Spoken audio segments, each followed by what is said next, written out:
एक दूसरे के प्रति शक कैसे पैदा होता है दोस्तों, चलिए जानते हैं। एक सहेली ने दूसरी सहेली से पूछा, बच्चा पैदा होने की खुशी में तुम्हारे पति ने तुम्हें क्या तोहफा दिया? सहेली ने कहा, कुछ नहीं। उसने फिर सवाल करते हुए पूछा, क्या ये अच्छी बात है? क्या उसकी नज़र में तुम्हारी कोई कीमत नहीं? लफ्ज़ों का ये जहरीला बम गिराकर वह सहेली दूसरी सहेली को अपनी फिक्र में छोड़कर चलती बनी। थोड़ी देर बाद शाम के वक्त उसका पति घर आया और पत्नी का मुंह लटका हुआ पाया। फिर दोनों में झगड़ा हुआ, एक दूसरे को लानतें दी, मारपीट हुई, आखिर पति पत्नी में तलाक हो गया। जानते हैं प्रॉब्लम की शुरुआत कहाँ से हुई? उस फिजूल जुमले से जो उसका हालचाल जानने आई सहेली ने कहा था। रवि ने अपने जिगरी दोस्त पवन से पूछा, तुम कहाँ काम करते हो? पवन, रेडीमेड कपड़ों के शोरूम में। रवि, कितनी तनख्वाह देता है मालिक? पवन, 18,000। रवि, बस 18,000? इसमें तुम्हारी ज़िंदगी कैसे कटती है इतने से पैसों में? पवन गहरी सांस भरते हुए, क्या बताऊं यार।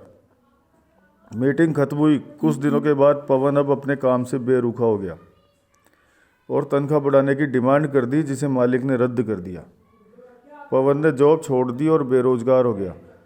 पहले उसके पास काम था, अब वो भी नहीं रहा। एक साहब ने एक शख्स से कहा जो अपने बेटे से अलग रहता था, तुम्हारा बेटा तुमसे बहुत कम मिलने आता है, क्या उसे तुमसे मोहब्बत नहीं रही? बाप ने कहा, बेटा ज़्यादा व्यस्त रहता है, उसका काम रूटीन बहुत सख्त है, उसके बीवी बच्चे हैं, उसे बहुत कम वक्त मिलता है। पहला आदमी बोला, वाह, ये क्या बात हुई, तुमने उसे पाला पोसा, उसकी हर ख्वाहिश पूरी की, अब उसको बुढ़ापे में व्यस्तता की वजह से मिलने का वक्त नहीं मिलता। ये तो ना मिलने का बहाना है। इस बातचीत के बाद बाप के दिल में बेटे के प्रति शक पैदा हो गया।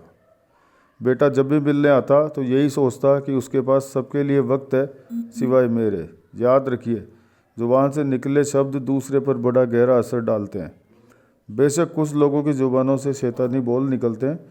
हमारी रोज़मर्रा की ज़िंदगी में बहुत से सवाल हमें बहुत मासूम लगते हैं, जैसे तुमने ये क्यों नहीं ख़रीदा, तुम्हारे पास ये क्यों नहीं है, तुम इसके साथ पूरी ज़िंदगी कैसे बिता सकते हो, तुम उनकी बात कैसे मान सकते हो, वगैरह वगैरह।